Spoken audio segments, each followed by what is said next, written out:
Esto es Subterfuge Radio. Bienvenidas y bienvenidos a una nueva entrega de Simpatía por la Industria Musical en Subterfuge Radio, emitiendo desde el estudio Alfonso Santisteban de la calle Almirante.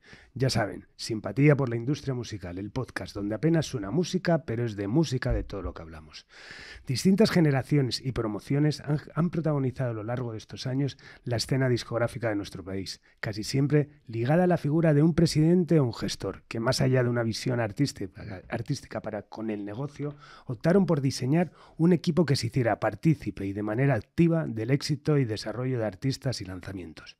Muchos se ha hablado de la escuela Tomás Muñoz, la del inolvidable José María Cámara y las reuniones de marketing de los viernes por la tarde, las huestes de Jesús López y la que nos ocupa hoy, uno de los equipos nacidos bajo la sombra del siempre reivindicable Saúl Tagarro. Diego Torán, Javier Sánchez, Óscar García Blesa, Esteban Calle y nuestro invitado de hoy, alejado del business musical tras más de 20 años de carrera, pero siempre atento al negocio alrededor del entretenimiento en el más amplio sentido de la palabra. Un auténtico placer recibir hoy en Simpatía por la Industria Musical en Subterfuge Radio y emitiendo desde el estudio Alfonso Santisteban de la calle Almirante a la palabra y el testimonio de mi amigo Nacho Ventosa. ¿Qué tal, Carlos? Joder, ya me voy. Ya está. Eso es lo que quería decir. Lo que quería escuchar. Bueno, encantado de tenerte aquí. Ya sabes que es un placer doble tener a alguien al que admiras y respetas y encima si es tu amigo. Pues muchas gracias. Viniendo de ti es un honor, un lujo estar aquí. Muchas gracias por invitarme. Y a ver si consigo recordar algo. Porque aquellos años, los años que he pasado han sido divertidos, por lo menos. Y mucha nebulosa entre años. Seguro que vamos a desmarañar muchas cosas. Bueno, 21 años en el negocio de la música que empezaron tras la llamada de Pepe Pascual para formar parte del departamento comercial de Warner Music. Pero ¿qué deberíamos saber de Nacho Ventosa antes del inicio de esa etapa? Posicionarnos un poco biográficamente. Bueno, yo soy el hermano mayor de 3 hermanos de Barcelona. Vivo en Barcelona. Mi primer recuerdo de la música seguramente fueron unas cassettes que tenía mi padre en una consola de una casa de un pueblo donde íbamos mucho, que me entusiasmaba sobre todo por el logotipo de Emi Odeón que veía, que uno eran los Beatles y otro eran los Bee Gees, y básicamente eso eran lo que ponía todo el rato a mis padres que pusiesen. Años más tarde un amigo mío vino a Estados Unidos y con 12 años, hablando un poco de... Vino y trajo todo lo que era el mundo heavy metal, cardaos, puitillos, etcétera, y vamos, nos entusiasmó esa especie de mundo, nos metimos mucho ahí, y bueno, y luego a partir de los 16 años empecé a tocar la batería con los hermanos Martínez, y a partir de ahí empezó como mi mundillo, mi especie de mi nervio por la música y mis ansias de pertenecer un poco a este mundo. Pero ¿y no estudias nada dedicado al mundo de la música, ¿no? No, estudio, me fui un par de años a Boston, a un colegio de artes liberales, con la obsesión esta de la batería, que tuve ahí una especie de amor y odio. O sea, que llegaste a plantear tu profesionalidad como baterista, ¿sí? Sí, más o menos. Toqué la batería durante muchísimos años en Barcelona, luego en Bilbao. Pero tuve una relación como muy tormentosa con el instrumento, la verdad. Me obsesioné demasiado. Me olvidé un poco de la música y me obsesioné un poco demasiado en la técnica y no lo pasé muy bien, la verdad. Pasé de escuchar música a escuchar jazz fusión y a obsesionarse con músicos como Dave Weckl o Nick Chambers o, no sé, Ben Affleck and the Flexstones. O sea, un poco rayadura además. Total. Y estás esos 2 años en Boston, ya vuelves a Bilbao, ¿no? Vuelvo a Barcelona. En Barcelona de repente, tengo estos amigos que se dedican un poco a esto. El cuñado de un amigo de Charly Sardá, que es actualmente el batería del último de Manolo García. Tiene un cuñado argentino que se dedica a vender camisetas y pósters en conciertos piratas, como pirata en conciertos. Me paso un verano haciendo esto por toda Europa, haciendo la gira de Silencio, Pink Floyd, Alejandro Sanz. El merchant paralelo. El merchant B. O sea, la verdad, y me paso un verano entero viajando y ganando mucho dinero, porque se ganaba mucho dinero, acojando con la policía, experiencia divertida. Y cuando llego después de ese verano a casa, a Barcelona, pues tengo que buscarme la vida, ¿no? Y mis padres me dicen, oye, o mili o trabajo.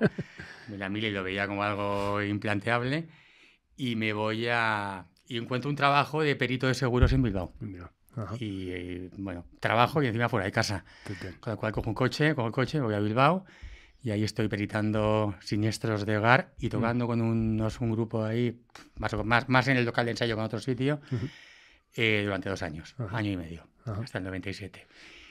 Que es cuando surge Claro, porque antes de irme a Bilbao, yo quería y tenía claro que quería trabajar en algo relacionado con la música. Entonces, cuando en esa época no había ni internet, ni teléfonos, Claro. ni páginas amarillas y poco más. Entonces me fui a la Cámara de Comercio y me pedí por todas las direcciones de todas las discográficas de España. Ay, qué bueno. Y mandé mi currículum a todas ellas. A todas ellas. Ajá. O sea, no conocías a nadie tampoco. No conocía a nadie, no tenía ningún vínculo con nadie. Desde Barcelona la industria musical se veía muy lejos, muy lejos. No había un sitio donde ir y entregar un currículum. O sea, era una cosa que parecía un poco Mordor. Y bueno, y apliqué de esta manera, me olvidé y me fui a Bilbao a trabajar y en una de estas pues me llamó Pape Pascual, que recibió el currículum, que le gustaba.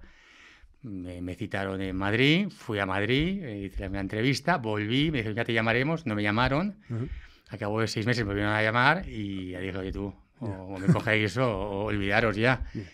Y me cogieron, bueno, volví a Madrid, me cogieron, hice una entrevista en Íñigo Argomaniz, parece que les gusté y me hicieron un poco ese periplo que hacía Saúl, que era que te metían en departamento comercial, esto fue como el 2010, el 97, y te llevaban ya, bueno, hacían un poco que visitases todo lo que era el departamento, todos los distintos departamentos de una compañía de discos, y te daba una visión maravillosa de lo que era.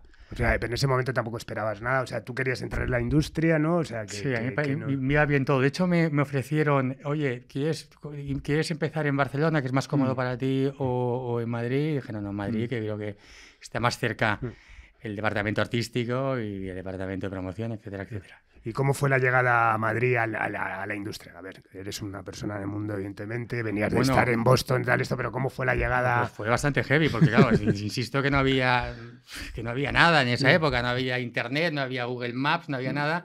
Me citaron un lunes a las 9 de la mañana en la glorieta Lope de Hoyos y nada, cargué el coche que tenía a las 5 de la mañana, cogí el coche y nada, tiré a Madrid pensando que habría una señal que pondría Madrid Centro. Y claro, cuando estaba llegando, empecé a ver M30, M50, M40, no sabía lo que pillar, me sonaba más la M30 que la M40. Y cuando ya había 3 vueltas a la M30, dije, bueno, pues voy a salir en una de estas. Entonces salí en una salida y cogí un taxi, le dije, por favor, llévame a la glorieta Lope de Hoyos. Llegué a la glorieta Lope de Hoyos, me entrevistó y me dijo, bueno, ya te puedes ir. Y vuelve a las 4.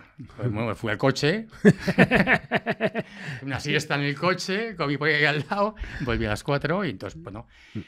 Entonces yo había coincidido con el de los hijos de Alfredo Fraile en Boston, que ahí también tocábamos con ellos, y entonces le llamé a Alfredo hijo.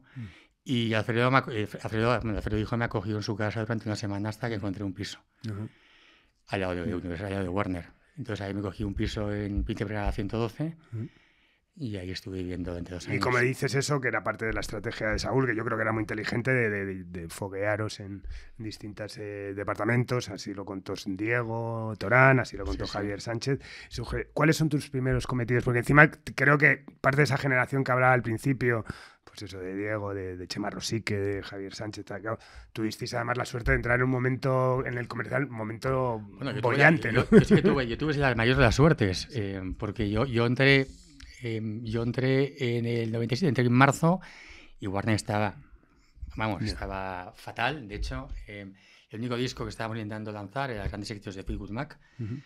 Me acuerdo una bronca, ya 2 días, me acuerdo una bronca de Saúl Tagarro Pascual que me hice caca yo. Estaba en una mesa al lado y me decía, bueno, ¿dónde me he metido?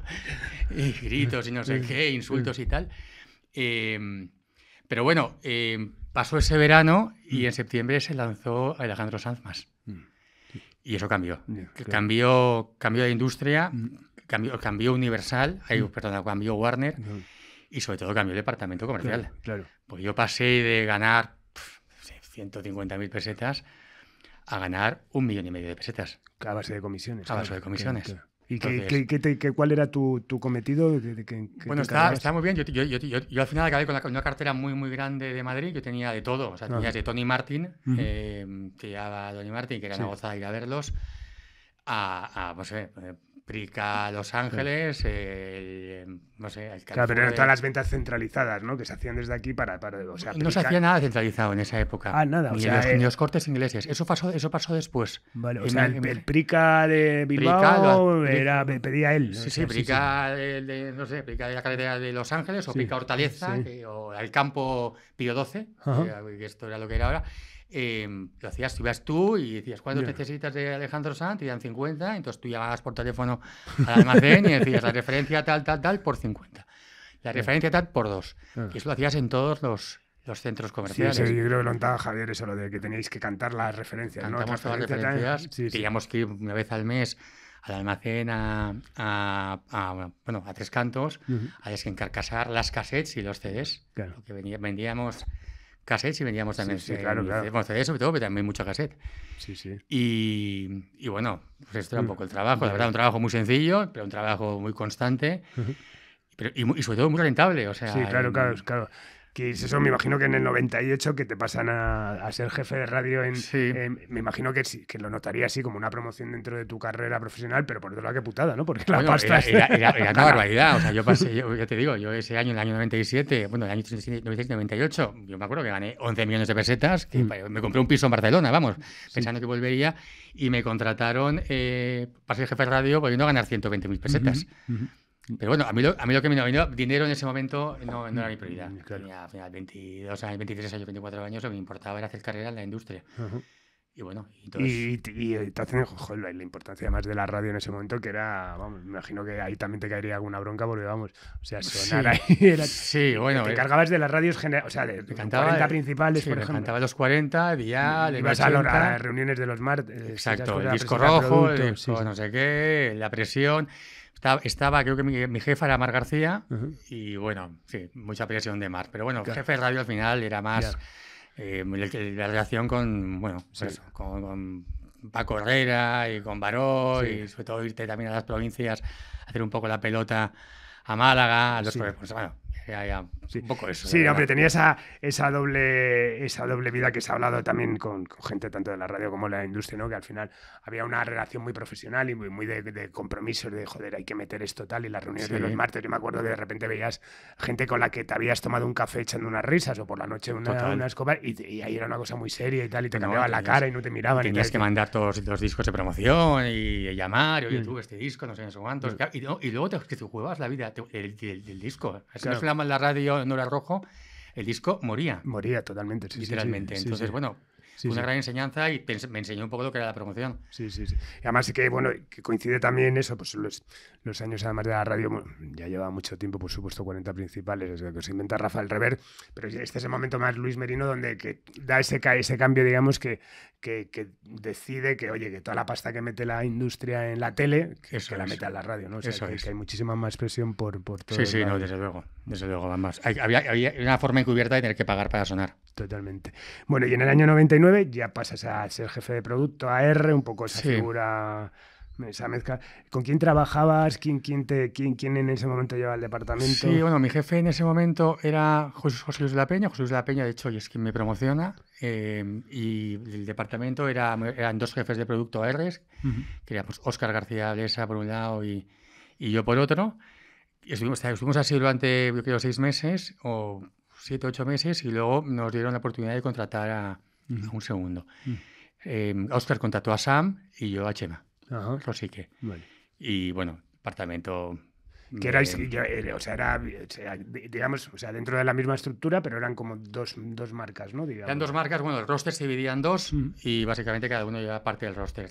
José Luis de la Peña básicamente lo que hacía era dirigir un poco y hablar contigo y con el artista de lo que iba a ser el próximo disco, y te daba a ti las llaves del castillo, y tú tenías ya que coger... Era muy interesante, o estaba muy bien la forma de lo que Saúl ideó, porque de esta manera lo que pasaba después cuando esto no funcionaba es que el AR que hace el disco luego no continúa con el proyecto hasta Claro. el final, ¿no? Entonces al final le da el buen disco o el marrón a un jefe de producto Claro. y ese jefe de producto lo coge de cero. De esta manera, el compromiso que adquieres tú con el disco es desde el principio, es desde que lo llevas al estudio, desde que diseñas la grabación, desde que diseñas la portada, el videoclip. Entonces no hay excusa que valga. Claro, si el disco claro, es malo, pero la culpa es tuya. Si el disco es bueno, la culpa es tuya. Claro, claro. Entonces al final está muy bien porque acompañabas el proyecto hasta el final. Hasta el final. Claro, claro, claro. ¿Y qué recuerdas? ¿Cuáles son los primeros proyectos que empezaste a...? O sea, el primer disco que hice es un Grandes Éxitos de la Unión. Nada, que tuvo mucho éxito. Hicimos el Tainted Love, Falso Amor, Sí. que era el tema. Luego hicimos, no sé, muchos discos, Presuntos Implicados. Hicimos también Lolita, que también fue un pelotazo. Con el famoso Sandonga y todo aquello. Pues no sé, voy a buscar aquí porque la verdad es que... Sí, ¿no? Y bueno, discos de éxito, bueno, que sea ese expediente X de la industria que ha sido siempre Café Quijano. No, Café Quijano, o sea, yo cogí el Café Quijano que dejó Diego. Ya. Ah, vale. Sí, fue la Lola, yo cogí el segundo que también, bueno. Vale, es que bueno, a mí también se me mezcla un poco esa época, pero al final, como os veía dentro de tal, te lo digo también, saco el caso Café Quijano porque es algo incomprensible, perdón. Bueno, que no lo entendí, pero bueno, que fue lo que fue, ¿no? Comprensible para quien lo entienda. Totalmente. Pero no, sobre todo por una cuestión, porque bueno, son años importantes de Warner a nivel éxito. Y luego se ha hablado mucho aquí también al final de joder, que al final es un negocio donde el fracaso es mucho mayor que el éxito. O sea, hay muchísimos más fracasos. Sí, esto me di cuenta después, cuando fui a EMI, a Universal, pero es que en Warner Alejandro Sanz cambió un poco la filosofía de la compañía. Claro. Y de repente todo lo que tocábamos, porque también había una percepción, tanto en las tiendas como en los medios, de que si venía de Warner era calidad. Sí. Y bueno, y también por ejemplo, había Alejandro Sanz. Había cosas, por ejemplo, el disco de Guillermo, ¿no? Para mí fue un disco... Y de Porky Spin, dices. Sí. Eso para mí fue la primera vez que me enfrenté a un disco que tenía claro que iba a funcionar y que era una maravilla, que lo produjo Carlos, íbamos todos como una moto. Y no pasó nada, no lo conseguimos. No, yo me acuerdo también Warner Chapel, estaban emocionadísimos. Era la época un disco maravilloso, ¿eh? Sí, por eso, un artistazo, ¿no? Un compositor, lo tenía todo. Sí. Y no cuajó. No hubo manera. Y hubo un curro bueno, además, o sea, que nos dejamos el resto, con el artista. Total. Pero no cuajó. Carmen París también, Armando Manzanero, hicimos un disco de duetos maravilloso, que también funcionó muy bien de cara a las Navidades. Bueno, y te empiezas a empaparte del nomadismo que ha existido en el mundo de la música. Mira que concretamente además Warner, bueno, la gente que ha trabajado ha estado bastante tal eso, pero bueno, tú inicias también ese nomadismo que te lleva en el 2002, que te vas a Hispavox. Sí. Me imagino que con el consiguiente enfado en Warner. Bueno, sí, la verdad que sí. O sea, se fue Jesús de la Peña y Diego, que se había ido ya a Hispavox, el cual somos muy amigos y nos tenemos, yo tengo muchísimo respeto, además que cariño, se fue a Hispavox y me empezó a tirar los trastos, vente para aquí, estamos montando un proyecto precioso en Hispavox, no sé qué, no sé cuántos, te vienes de R y hay también una promesa velada de Miguel Ángel Gómez de que hay un año director artístico de EMI, etcétera. Me pareció interesante y al mismo tiempo también pusieron en el puesto de José Luis, pusieron a Armando Cifuentes, que de alguna manera venía muy verde, la verdad, porque él no venía de CRR ni muchísimo menos. Y bueno, decidí que también estaba bien pues cambiar un poco de aires, ¿no? Saúl le sentó muy mal, me llamó a su despacho, me hizo números para demostrarme que no me tenía que ir, estuvo como, 2 días al lado de su mesa sentado, una presión brutal, no te vas a ir, Nacho, que no te vas a ir, no sé cuántos, y al final pues dije que sí, que me iba y tal, y me dijo, pues no volverás nunca. Y así fue. Bueno, la verdad es que era un proyecto en ese momento de mí ilusionante, ¿no? Sí. Tenía la pega, ¿no? Que estabais en la ciudad de la imagen, que era un poco de coñazo. Bueno, yo en ese momento ya vivíamos, tanto yo como yo, en aquel palacete en la Plaza de los Correos en la Latina. Claro. Ibais juntos, íbamos juntos y aparte nos pillaba muy cerca porque era coger las 5 y llegamos en un plis. Claro. Bueno, que es justo cuando empezó la nebulosa de mi vida también. y fomentada para muchos también, o sea, no solamente la tuya.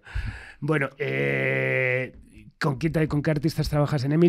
¿Sientes que, o sea, por un lado, Diego es tu amigo, ¿sientes la libertad para poder desarrollar cosas? O... Sí, de verdad, con Diego trabajé muy bien, fue unos años, un año, porque duró muy poco, pues justamente ahí empezó también la debacle de todo.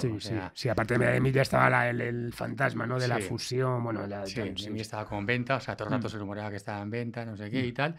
Y sí, la verdad que fue un año muy interesante, o sea, un proyecto de Malabar, un proyecto muy ilusionante que se alargó en el tiempo.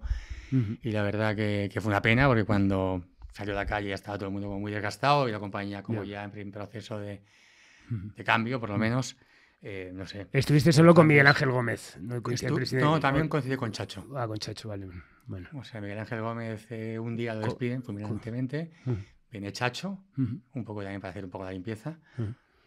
Con Chacho tengo una muy buena relación, la verdad, pero bueno, empieza a ver que aquello empieza a... Bueno, que había un arte encubierto, que le empezaban a echar gente todos los viernes. Fue muy desagradable, el ambiente era terrible.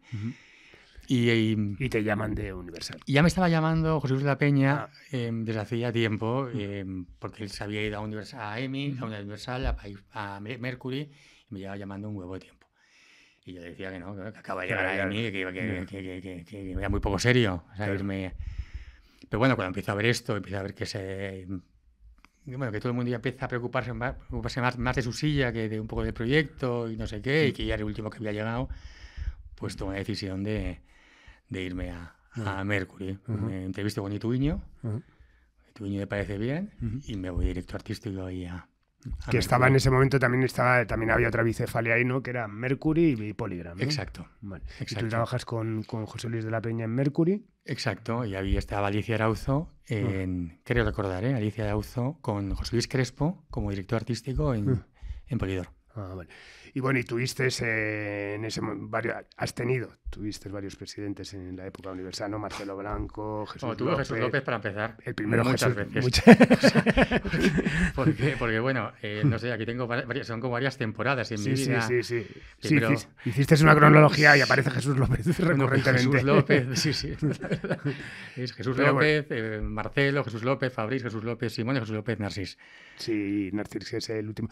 ¿Cómo se viven esos cambios de timonel dentro de una compañía? Es decir, hablaba al principio de eso, ¿no? Al final la importancia de esos presidentes, esa longevidad que ha habido, pues como Saúl, como Tomás Muñoz en su momento, José María Cámara, bueno, incluso la sombra de Jesús López, tal eso.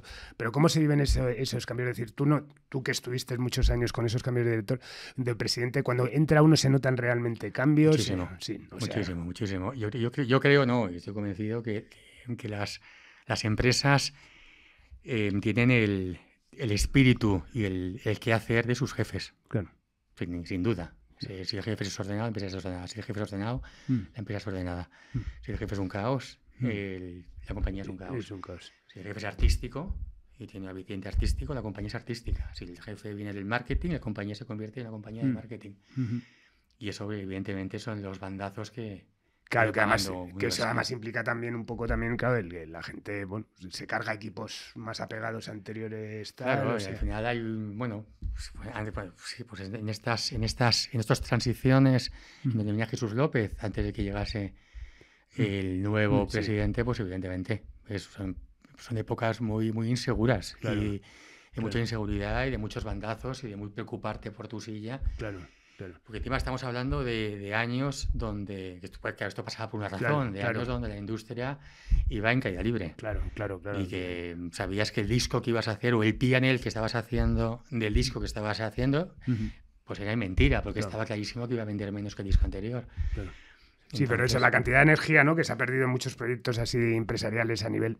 con las compañías cuando eran hecho por eso, ¿no? Por esos cambios y tal, que yo creo que al final muchas veces... Sí, bueno, en esa década, ¿no? Que yo creo que es de 2002 a 2015 o más de una década, yo creo que, se perdió mucha música. Que tú viste todos esos cambios y encima también las fusiones, los cambios... Bueno, pues que en esa especie de espiral de sálvese quien pueda, la única forma que encontraron las multinacionales de sobrevivir fue comprar market share. Claro. Porque estaba claro que ningún artista que iba a desarrollar tanto como para gestionar la caída libre en la que se concentraba el formato.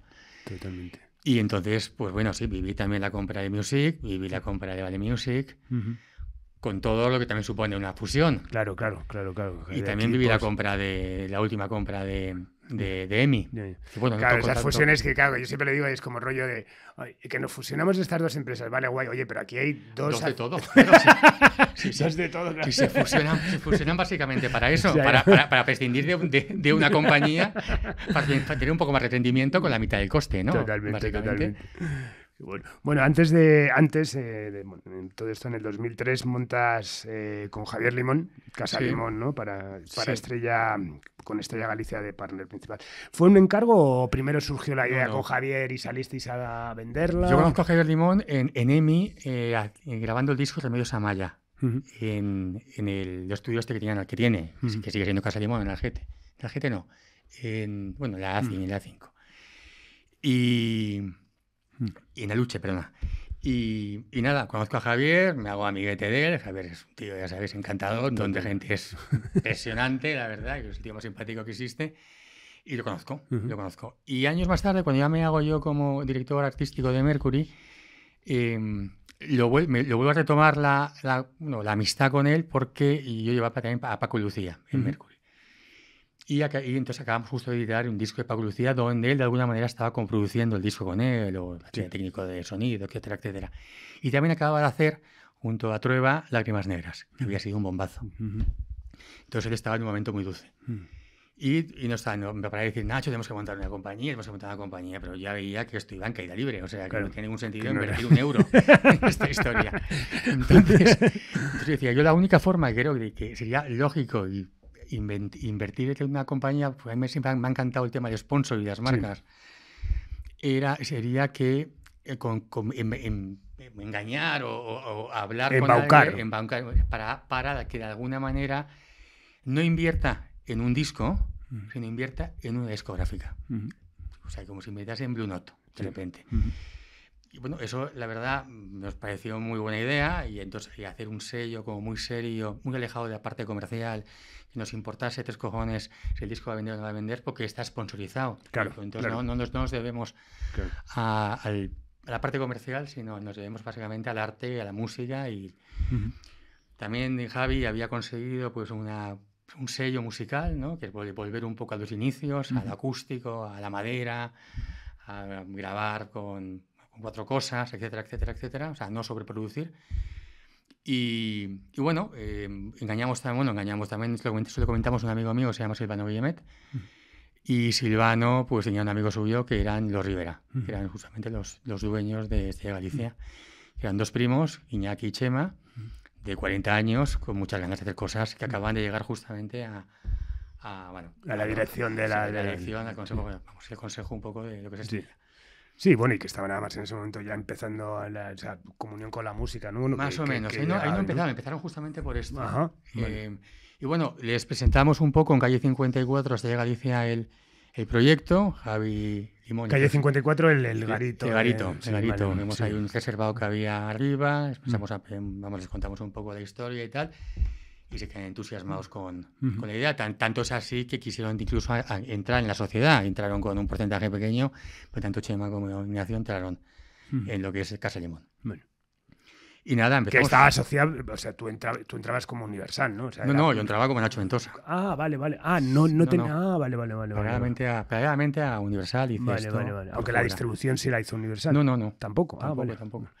Tampoco, porque el proyecto era muy interesante, y por eso cayó también en la industria, porque al fin y al cabo era un caramelo. Sí, no. A mí me parece una historia acojonante. Nosotros conseguimos que Estrella Galicia nos diese un presupuesto muy grande y unas obligaciones de lanzamiento de 4 discos por año, donde básicamente nos daba dinero para grabar, un dinero bastante importante, que eran 30 o 40.000 euros para grabar un disco, y nos daban dinero para marketing, 30.000, o sea, un dineral. Sí. Y como estaba el patio, que encima de Industrias, recordemos que estaba en caída libre. Sí. Entonces, nosotros lo que hacíamos era ir a las discográficas, decirles, oye, nos apetece trabajar con tu artista, con Concha Huica o con Calamar o con quien fuese, y vamos a hacer un disco raro, un disco que no va a ser en principio un disco comercial, no va a entrar dentro de tu contrato, con lo cual es un disco extra de tu contrato, no pierdes contrato o poder para tu disco, y yo pago todo.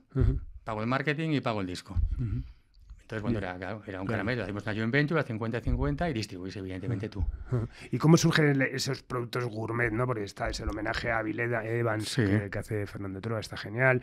El disco de Calamaro, por ejemplo, ¿cómo surge? ¿Es Javier Limón? Javier era un poco el director artístico de esto. Entonces Javier hablaba con Calamaro y, oye, vamos a hacer un disco de tangos. Claro, el disco de tangos, te ibas a ver a Charlie, a Warner, y se le ponían los pelos como escarpias.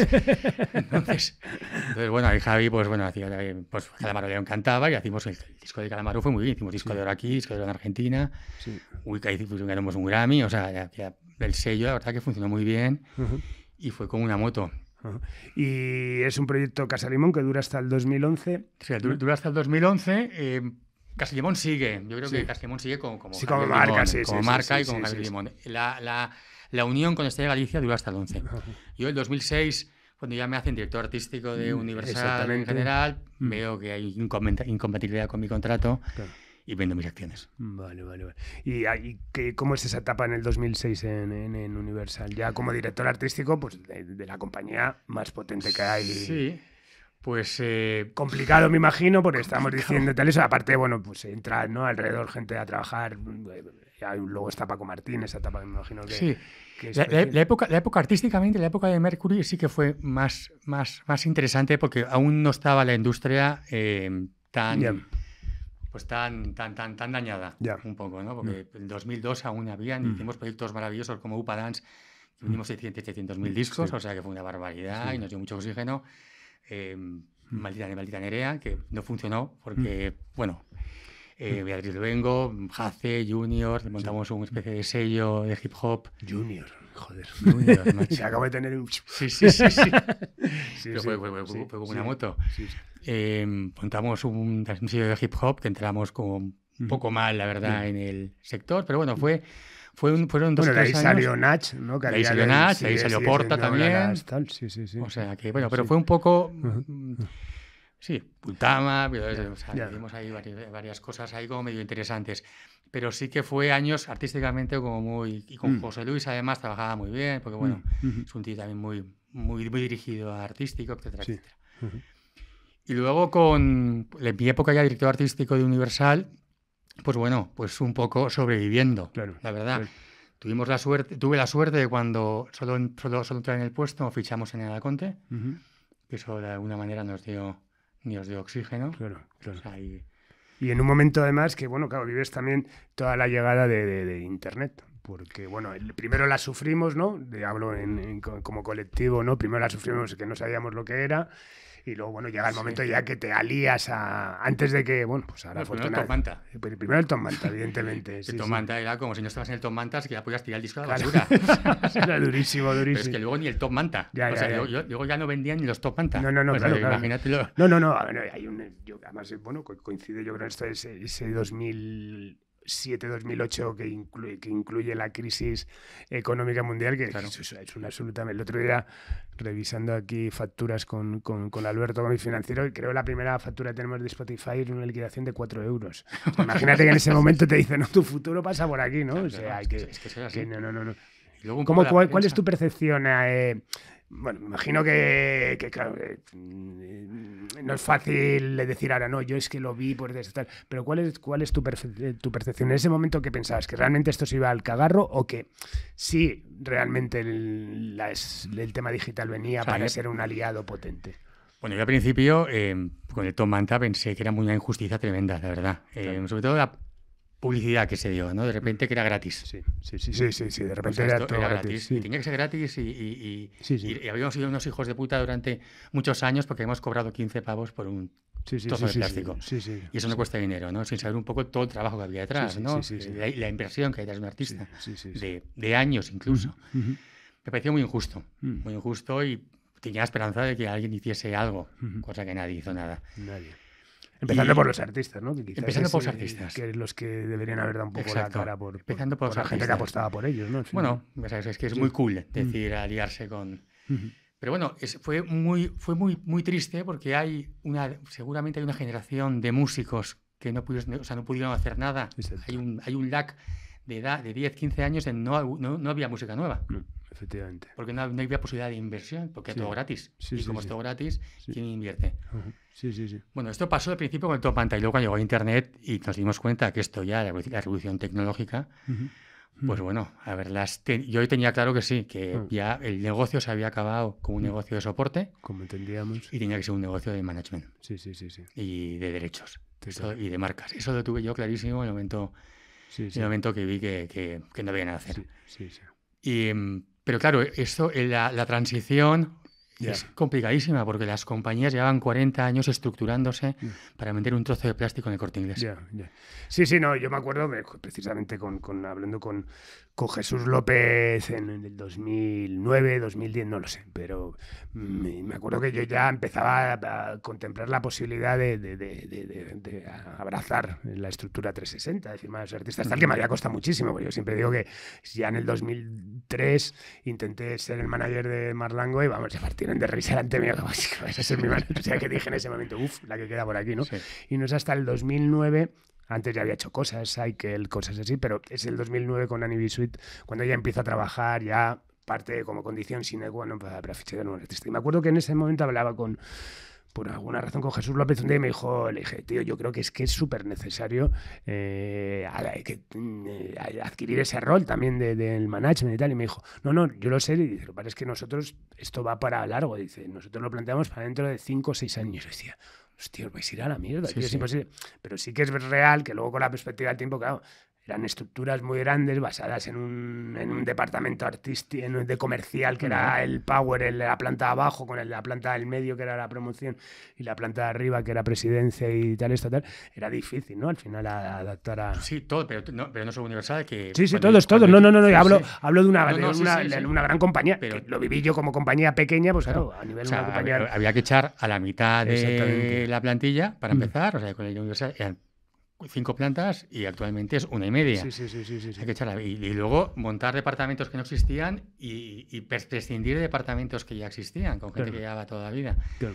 Y eso no se hace de un día a la mañana. O sea, no se gira el Sí. Titanic de Totalmente. hoy para mañana. Totalmente. Pero estaba clarísimo que si no había de alguna manera derechos. Y luego la transición fue corta, fue muy larga, ¿no? Porque primero empezamos yo te pillo el 20% de los derechos del management, sin hacer nada. Sí. Luego, ¿cómo vas a ser tú mi manager si también eres mi disco? O sea, hay un conflicto de intereses. Sí. Entonces, al final, lo que se tuvo que hacer es montar una compañía paralela, Claro. dependiente de Universal, que en este caso fuera GTS, que de alguna manera... Claro. Pero bueno, también... Sí, que le ofreciese al artista al final la posibilidad de tener un manager, Sí. esa necesidad al final que tienes, pero bueno, que al final no deja de ser el mismo, bueno, tu manager, pues es tu interlocutor dentro de tu misma casa y la misma planta. Pero bueno, Sí, total, pero es la única manera de conseguir que la compañía invierta en ti. Claro, totalmente. Porque es que si no, ¿de qué? Sí, exacto, sí, claro, si tienes todo firmado, está claro. Bueno, hablaba al principio de la introducción que eso, pues que te has dedicado más de 20 años al mundo de la música, pero siempre has tenido un pie también en el mundo del entretenimiento. Ahora hablabas de las marcas, que en ese sentido, ya no solamente por Casa Limón, sino por otras cosas que hiciste, has sido bastante pionero. Y en paralelo a todo esto, en 2012 empiezas con un negocio de hostelería, ¿no? Sí, en el 2012, claro, ya no sabía cuánto me quedaba en la industria, porque había un presidente nuevo, claro. Cri, a ver qué va a pasar aquí. Y encima, en el 2012, la gran crisis. Claro, totalmente. Aquí, y luego en 2012 empiezas a ir con una chica que actualmente, bueno, la jefa. La jefa de todos. La jefa de incluyo todos. yo también, vamos. Con Sara Aznar, empiezas a ir con Sara Aznar y en un viaje Sara Aznar viene de familia hostelera y ella ha estudiado escenografía en Londres, etcétera. Y en un viaje a Cuba, cuando acabamos de empezar, pues vemos un poco todo este movimiento de los paladares, nos encanta un poco pues, esto de los palacios donde hacen... montar restaurantes de la nada, etcétera, y nos ocurre montar un negocio hostelero, pop-up, que en ese negocio también empezaba un poco a usar la moda del pop-up, en un palacio, durante el verano. Y llegamos con esta idea, entre ceja y ceja, en unas navidades, empezamos a moverlo, y el primer año engañamos un poco embacamos un poco a Heineken, y Heineken se metió a pagarnos un poco la fiesta y montamos el patio en el Patio Santa Bárbara y los 6 siguientes años Mau nos pagó Sí, que pues, pasó a llamarse Patio Mao. Sí, Manzana Mao. Sí, Manzana Mao, perdón, Sí. perdón, Patio Mao es lo que tiene. Y bueno, fue muy bien, fue un negocio maravilloso. Y por ejemplo, el palacio ese, que es un edificio alucinante, era un palacio, estaba cerrado y Estaba cerrado el palacio, estaba cerrado. llegasteis, os sentasteis con la familia, Sí. con quien fuese, ¿no? Estaba cerrado y encima estaba defenestrado. Porque... Este era parte del que era parte de la Gürtel o la movida. No, me parece que el Gürtel es el Ya, que ya, ahora vale, Vitos Santander. vale. Esta pertenece a la familia Barreda, Ajá. que también pertenecía al otro, Ujú. el otro palacio, Ujú. que ellos viven en la mitad, el que no es el vale. Palacio Santa Bárbara, ellos viven allá. Ah.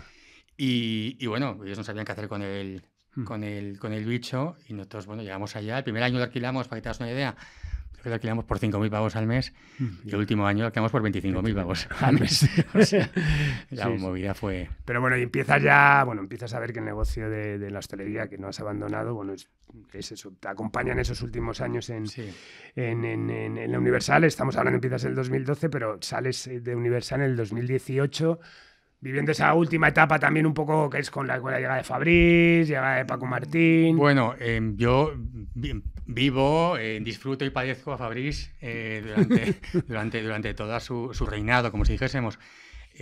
Un tío realmente que tengo que decir que a nivel artístico disfruté muchísimo, pero un tío totalmente enfocado a la parte artística. Y creo que Universal le hacía falta y me acompañó y hicimos cosas. Pablo López, por ejemplo, que es un fichaje que hice conjuntamente con él, y realmente es un gran artista. Pero bueno. No, pero es lo que decías antes, ¿no? También la importancia al final, hombre, el tema artístico, sobre todo, o sea, que es importante, pero luego está el tema gestión. Y sobre todo yo creo que además que Universal siempre ha sido una compañía que para lo grande que es, ¿no? Siempre se le ha achacado que quizás no velaba por lo que tenía que velar, porque era el tema artístico. Sí, tenía esos catálogos maravillosos de flamenco, por ejemplo, que también trabajaba Fernando Crespo, el marketing estratégico también de Pouso, no sé, siempre tenía esos grandes catálogos tal, pero luego lo que era a nivel desarrollo artístico, como yo que sé, como un Warner, ¿no? Que tenía esa línea de rock tan claro. No tenía. Está mucho más, siempre lo digo, está mucho más enfocada en marketing. Al final, quieras o no, Jesús López es un tío que viene de marketing y desde luego impregna un poco esa cultura a sus compañías, la verdad. Claro. Y es una compañía donde el marketing tiene muchísimo peso. También te digo que yo creo que en la última época, desde hace 5 o 6 años, creo que ha cambiado un poco la importancia de los departamentos. Sí, claro. Yo cuando empecé, desde luego, el departamento artístico era el I+D, donde, bueno, era joya, era donde todo el mundo quería estar, ir, y donde se creaban las cosas y marcaba la diferencia. Y creo que ahora, con la llegada de Internet y cómo se ficha, o cómo es el nuevo creo que marketing también tiene mucho más peso de lo que tiene o lo que podría tener, o que debería tener quizás. Bueno, y entonces llega ese 2018 donde decides, llegas a un acuerdo para decir, sales de Universal, pero, o sea, digamos que sales de Universal y sales de la industria musical, ¿no? O sea, lo decides, ¿no? Básicamente, se va a Fabriz, entra pobre Simone, en paz descanse, y pobre... Efímero. Sí, muy efímero, la verdad. Una pena porque hubiese sido... Un súper gran era un buen momentazo de un súper gran sí. Aparte, un tío maravilloso, tenía una grandísima relación. Y se mete en Narcís. En Narcís estoy, yo creo que 2 o 3 años, o 2 años. Y bueno, coincide luego la muerte de mi padre y no sé qué. Yo ya estoy también contando con Sara más negocios y ya pues una cantidad de comunicación y tengo la sensación de que no estoy en ningún sitio, de que no estoy ni en la compañía, ni estoy con las compañías que estoy montando. Y hablo con Narcís, le digo que yo creo que ha llegado el momento de... Y también yo ya tenía 43 o 44 años y tampoco creo que una R tenga que tener 44 años. O sea, me veía también muy, muy alejado de la generación. De la nueva generación que llegaba. Y la nueva música y el reggaetón y todo aquello. O sea, no creía que yo fuese la persona en... De hecho, me imagino que, bueno, como somos amigos lo hemos hablado muchas veces, pero claro, pasan 4 años, le echas la vista atrás y parece que han pasado 200. No reconozco nada. Nada. O sea, yo es que ahora, vamos, mira que me dedico a esto todavía en cuerpo y alma, como digo, pero vamos, muchas veces ya veo la programación del 8:30 y es como, hostia. Nada. Yo me encuentro gente de la industria y me dice que ahora que yo me encontré a Santi Menéndez, ¿qué escuchas ahora? Rosalía, te voy a decir. No tengo ni idea, no escucho nada. Bob Marley. Exacto, no sé, Bill Evans, por ejemplo, no sé, pero vamos. Sí, está claro, está claro. Bueno, hablábamos de la hostelería que llegó a tu vida de manera activa y además fantásticamente, como El Viajero, ¿no? Esa aventura que ya es un emblema de Madrid, o actualmente Los 33 en la zona de Salesas, en pleno Soho de Madrid. Total. Donde además de una carta estupenda tenéis el buen gusto de ofrecer sesiones de DJ en vinilo, ¿no? Con un DJ residente maravilloso. Maravilla. ¿Hasta qué punto has aplicado lo aprendido y desarrollado en la industria de la música con la gastronomía y la hostelería? Pues básicamente en todo. O sea, sobre todo en la estructura del negocio. O sea, lo que me dio 2 años de multinacional, básicamente es estructurar un negocio. O sea, tener claro que hay que tener un departamento financiero fuertísimo, Totalmente. que hay que tener un departamento legal también que te ampare muy fuerte, que hay que tener un orden, básicamente. Y por muy caos que seas, que yo puedo ser muy caos o con mucho déficit de atención, creo que alrededor tiene que haber una estructura que soporte un poco lo que haces. Y luego a nivel contenido también eso, pues le hablaba de lo del vinilo, o sea, también que dentro de la importancia, ¿no? Que al final creo que tiene la música. La música tiene una importancia brutal. Que te acompañe, pero que te deje hablar, que te deje escuchar, ¿no? Que te deje un poco... Sí, bueno, esto es básico. O sea, montar un estudio de grabación, que la reverberación sea buena, que se pueda hablar, pero que la música también las puedas escuchar, que no escuches al lado más que al que tienes enfrente. Bueno, eso es que alucino, ya te digo, o sea, vamos, recomiendo ir a Los 33 no solamente por esa carta estupenda, sino solamente ver el equipo que habéis montado, ¿no? Parece que es alucinante, de válvulas, es una cosa maravillosa. Esto es un capricho mío y es un sueño que tenía desde hace mucho tiempo. Y bueno, con la casa de altavoz aquí, que también en el Soho, pues 1 año y medio antes de montar, le conté un poco mi sueño, o nuestros sueños, de mis socios. Y bueno, se estuvo durante 1 año buscando amplificadores de los años 70 y JBLs de no sé qué. Tenemos ahí una colección brutal que suena increíble y que te da una calidez y un sonido de madera que no lo tienes con lo digital, la verdad, por mucho que nos empeñemos. Nada, es una pasada total. Bueno, ¿qué piensas eso tan manido como que dicen que la gastronomía es el nuevo rock and roll? Es decir, hablamos de cocineros como David Muñoz, de Diego Guerrero, Dani Montea, nuestro amigo Carlos Urruticoechea, del señor Martín, que ya son personajes, ¿no?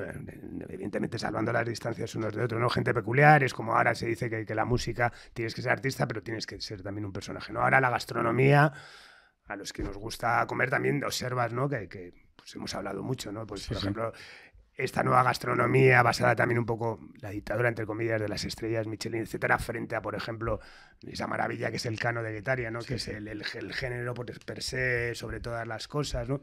¿Qué piensas de todo lo...? Bueno, yo creo que para empezar, evidentemente, los cocineros buenos son artistas. Totalmente. No sé si es rock and roll o de jazz o de gospel, pero son artistas. Y también creo que tenemos la suerte de que David Muñoz es seguramente uno de los mejores cocineros del mundo. Eso totalmente. La verdad, por delante. Sí, con visión de negocio y todo. Exacto, sí. Y está haciendo de cojones y tal.